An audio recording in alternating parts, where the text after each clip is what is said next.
Bah, sesuai yang buat ni, bahasa usaha makan channel berasa printing. Chẳng làថ្ងៃនេះខ្ញុំនឹងចាប់ផ្ដើមពីវីដេអូទី1គឺយើងមកស្វែងយល់អំពីកម្មវិធីសម្រាប់ធ្វើការ design បន្តធៀបការឬក៏នាមប័ណ្ណឬក៏កាយប័ណ្ណឬក៏ក្បាំផ្សព្វផ្សាយផ្សេងៗយ៉ាងបងប្អូនអូខេអញ្ចឹងនៅក្នុងការ design គេប្រើកម្មវិធីដែលខ្ញុំប្រើគឺមាន2បងប្អូនមួយគឺ CorelDRAW នេះមួយទៀតគឺ Publisher បងប្អូនប៉ុន្តែ Publisher អត់សូវមានអ្នកប្រើប៉ុន្មានទេដោយសារវាមានគុណសម្បត្តិគុណវិបត្តិខុសគ្នាអញ្ចឹងបងប្អូនសម្រាប់ Publisher គឺយើង design មកទៅលើធៀបការធៀបបនឬក៏នាមប័ណ្ណអីឬក៏កាតបុគ្គលិកកាតអីយើងអាច design បានផងដែរប៉ុន្តែសម្រាប់ CorelDRAW គេប្រើ design ទៅលើ mode ធៀបឧទាហរណ៍ថា mode ធៀបឬក៏បោះពុំអាវឬក៏អីផ្សេងដែលវាធំអញ្ចឹងបងប្អូនព្រោះនៅក្នុង CorelDRAW វាអាចមានលក្ខណៈពិសេសជាង Publisher ត្រង់ដែលវាមាន function ច្រើនសម្រាប់ពណ៌សម្រាប់អីបានងាយស្រួលអញ្ចឹងបងប្អូនហើយ Publisher ក៏អាចធ្វើបានដូចគ្នាដែរបងប្អូនគ្រាន់តែវាមិនជាទូលំទូលាយអញ្ចឹងបងប្អូនអូខេហើយខ្ញុំបង្ហាញសម្រាប់តែ Publisher ទេបងប្អូនហើយ CorelDRAW យើងនឹងរៀនតាមពេលក្រោយព្រោះអីមូលដ្ឋានគ្រឹះដែលយើងត្រូវរៀនដំបូងគឺទៅលើ Publisher ព្រោះវាជាកម្មវិធី Office សម្រាប់ដែលបងប្អូនមានកុំព្យូទ័រមកមួយអាចរៀនបានហើយវាងាយស្រួលដូច Word ដែរបងប្អូនចេះ Word ក៏ដូចជាចេះ Publisher ដែរបងប្អូនគ្រាន់តែថាវាមានចំណុចខុសគ្នាតិចតួចបងប្អូនអូខេអញ្ចឹងដើម្បីបានកម្មវិធីនេះគឺបងប្អូនត្រូវទៅកន្លែងវាពាក្យ search ហ្នឹងមកដើម្បីយើងដាក់ shortcut ទៅលើ desktop ទៅលើ desktop របស់យើងដើម្បីងាយស្រួលប្រើប្រាស់ស្វែងរកប្រើប្រាស់អូខេអញ្ចឹងបងប្អូនបើអត់មានទេបងប្អូនវាពាក្យថា publisher មក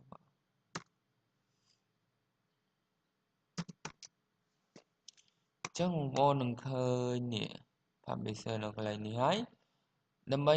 បាន shortcut ទៅលើ desktop បានបងប្អូនក៏ right click មកបងប្អូនអាចអានេះ pin to taskbar នេះគឺនេះពេលបងប្អូនចុច pin មកវានឹង load មកកន្លែងនេះចឹងហើយមួយទៀត open file location អីចឹងបងប្អូនអញ្ចឹងយើងអាចចុច open file location មកបាទហើយជាទៀតបងប្អូនកម្មវិធីនេះនៅពេលយើងតម្លើង Office គឺមានតែម្ដងបងប្អូនយើងអត់បាច់តម្លើងអីទៀតទេបាទប៉ុន្តែសម្រាប់ CorelDRAW គឺយើងត្រូវតម្លើង file បើសិនជាបងប្អូនអត់មានអញ្ចឹងអូខេអញ្ចឹងយើងឃើញហើយ Publisher នៅកន្លែងនេះអញ្ចឹងគ្រាន់តែ right click ទៀតមកបងប្អូន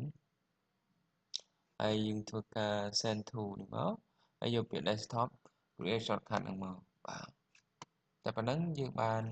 កម្មវិធីនេះប្រើប្រាស់ហើយបាទអូខេហើយនៅពេលដែលយើងបានហើយគឺយើងធ្វើការចាប់ផ្ដើមបើកវាទៅបងប្អូនខ្ញុំនឹងបង្ហាញត្រួសថាវាមានលក្ខណៈខុសគ្នាយ៉ាងម៉េចហើយយើងនឹងចូលទៅវីដេអូបន្តផ្សេងៗចុះហើយវាមានបង្កើតក្តារបង្កើតអីដូច Word ដែរអញ្ចឹងប៉ុន្តែបើ Word ពេលយើងបើកគឺវាចូលតែម្ដងតែបើ Publisher យើងឡើងសម្រាប់ព្រឹកអញ្ចឹងយើងចូលអានេះសិនមកហើយទំហំវាអត់ត្រូវទេអញ្ចឹងបើសិនបងប្អូនចង់បាន A4 បងប្អូនយកកន្លែង Page Design ហើយបាទចុចកន្លែង Size យើងរើស A4 មកបងប្អូនលក្ខណៈពិសេសគឺត្រង់ថា Publisher និង Word មុខងារ function វាមានដូចគ្នាទេ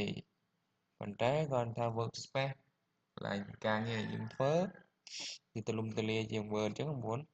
អត់មានកន្លែង workspace នៅក្រៅនេះយើងអាចដាក់រូបភាពដាក់អីផ្សេងបាននៅក្រៅទេយើងដាក់បានតែលើกระดาษនេះទេអញ្ចឹងណាហើយនឹងសម្រាប់អឺការប្រើប្រាស់គឺយើងប្រើខុសគ្នាបន្តិចដែរមកមុនបើសិនជា Word នៅពេលយើងចង់សេអយើងក៏យក cursor មកដាក់លើនឹងមកវានឹង load cursor ប៉ុន្តែថា publisher គឺយើងយក cursor គឺអត់ load ឲ្យទេវាមានកន្លែងសេអអញ្ចឹងដើម្បីសេអបានគឺបងប្អូនធ្វើការ insert អញ្ចឹងបងប្អូនយើងប្រើជាមួយ text box មកបាទដើម្បីសេអយើងទាញមកយើងចង់បានកន្លែងសេប៉ុណ្ណាយើងទាញប៉ុណ្ណឹងទៅហើយយើងធ្វើការវាអីទៅបងប្អូនហើយហ្នឹងហើយបងប្អូនវាអត់មានអីច្រើនទេ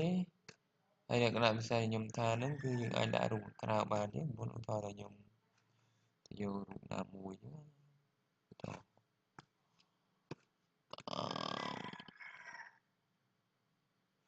នឹងអត់មានរូបទេខ្ញុំលុបអស់ហើយខ្ញុំចូលទៅក្នុង insert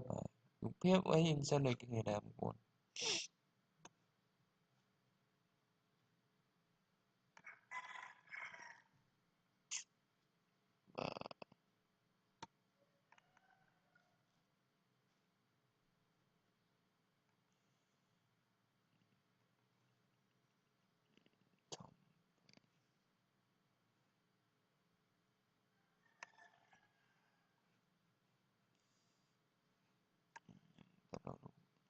បាទថាខ្ញុំរូបនេះចុះនៅពេលបងប្អូនធ្វើការ insert រូប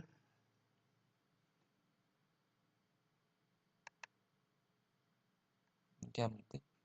បាទអញ្ចឹងវានឹងចូលរូបមកបងប្អូនអញ្ចឹងសម្រាប់រូបយើងអាចអូសបានអញ្ចឹងទៅទាញទៅណាទៅណីទៅអីបានអញ្ចឹង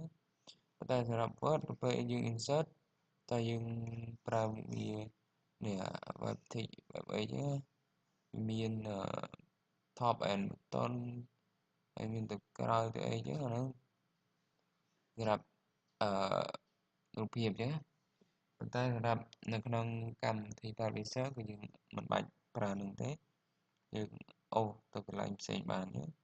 ហើយនៅពេលដែលយើងអូសចេញក្រៅអាក្តារសហ្នឹងពេលយើងព្រិនអត់ជាប់ទេចឹងបងចឹងវាងាយស្រួលសម្រាប់យើង design ផ្សេងៗចឹងហើយសម្រាប់កម្មវិធីនេះគឺយើង focus ទៅលើការប្រើ text box ការប្រើ shape ការប្រើរូបភាពហើយ word art word អីចឹងបងវាមិនមានច្រើនប្រហែលទេគឺយើងនៅពេលយើងរៀននៅវីដេអូបន្តទៀតយើងនឹងយល់ហើយនេះខ្ញុំគ្រាន់តែបង្ហាញទូទៅអំពីការចូលទៅយកកម្មវិធីសម្រាប់ប្រើប្រាស់អញ្ចឹងបងអូខេអញ្ចឹងវីដេអូនេះខ្ញុំមានតែប៉ុណ្្នឹងទេបាទជួបគ្នាវីដេអូក្រោយបាយបាយ